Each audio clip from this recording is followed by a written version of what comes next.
the statistics speak for themselves, really, in terms of the cost and the environment of cremation as opposed to burial. But there are other factors that lie behind it,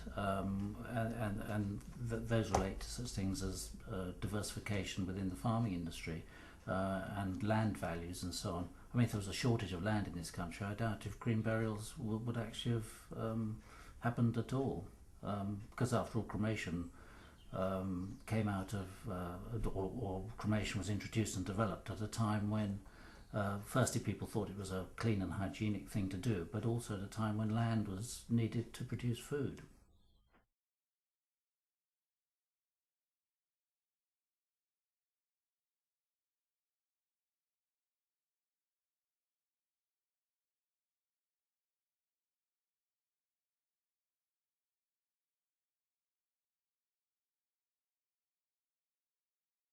Green burial very much for us is about putting natural materials into the ground, in that we would expect any containers that bodies are in to be made of natural materials.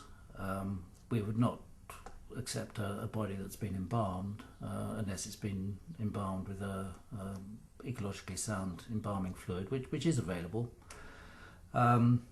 Graves are relatively shallow, so the amount of energy taken to dig graves is less than it might be. And of course, at the other end of the process, the decaying matter in the ground serves to feed the trees that are subsequently planted on the graves. So effectively, it's almost the ultimate form of recycling, really, because it's what is being put in the ground in terms of carbon is trapped until it is actually created in the form of trees, which of course are predominantly carbon.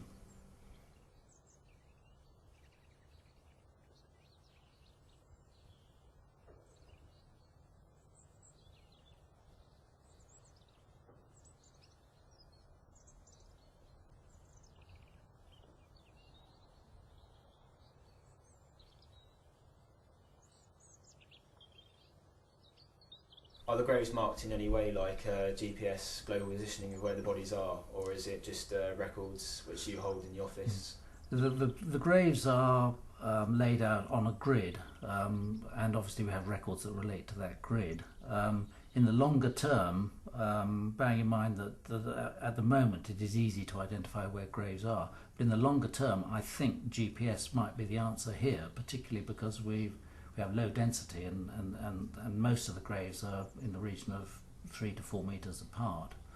An alternative to that might be the placing of chips by each grave in undisturbed soil, which would actually identify who is in each grave. But that wouldn't actually help find a particular grave, it would simply identify who is in that particular place.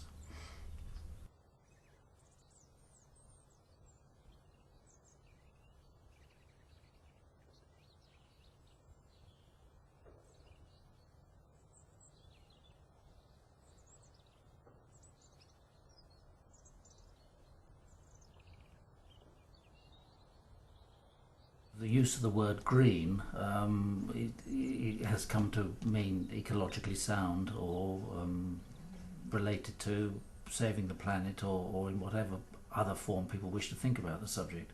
The fact that we call it green burial is almost incidental, but undoubtedly must encourage people's thoughts towards what we offer here. I think you've only got to look at retailing, for instance, particularly in the food industry. Green and issues relating to carbon emissions and so on are becoming very topical. That's not why we're here. We've been here 7 years, and the green burial movement as such has been in existence for about 10 years.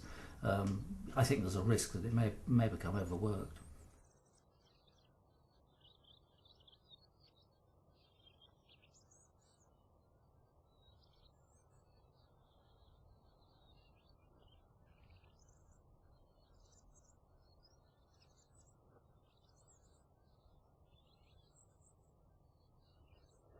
There is a certain amount of grass cutting that's done, which involves using machinery, to provide access to graves through the long grass and so on. Although our preference is to leave things as natural as possible.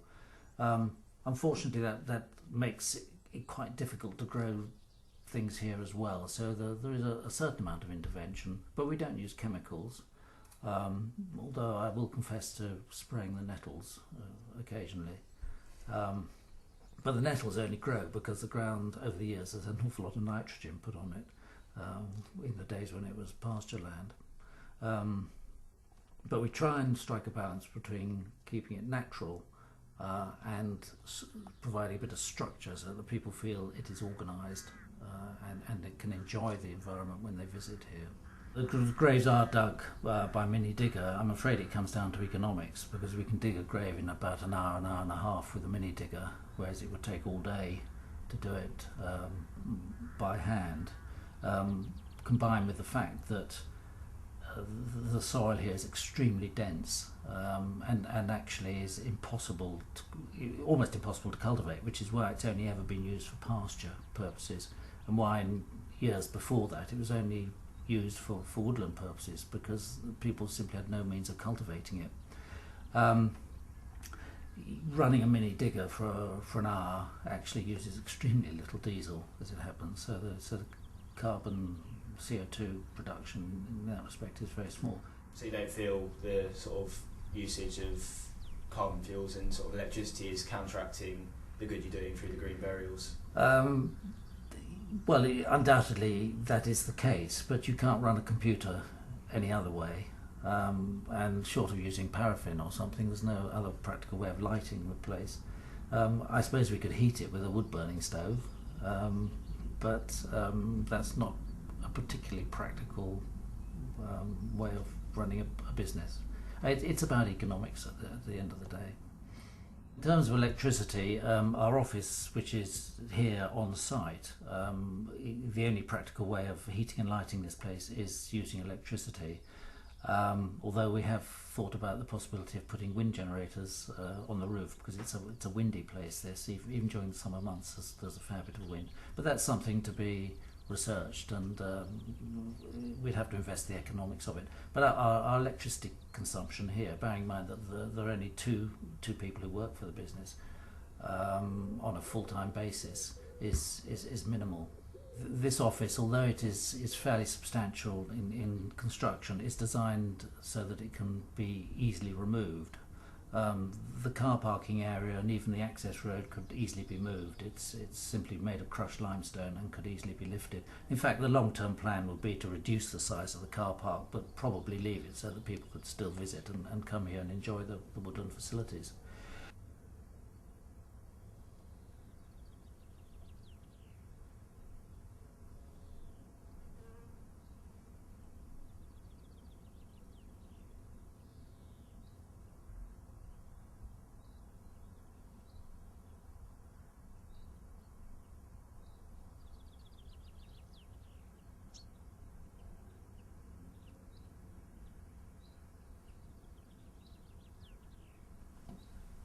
The code of practice, if you like, the way we conduct ourselves as a business relates to financial matters and how we deal with clients and their money,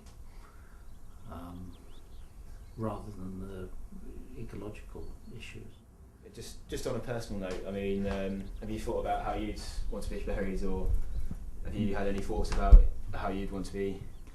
A lot of people ask that, and it's not because I'm not committed to what we do here, but I will probably be buried in the local churchyard.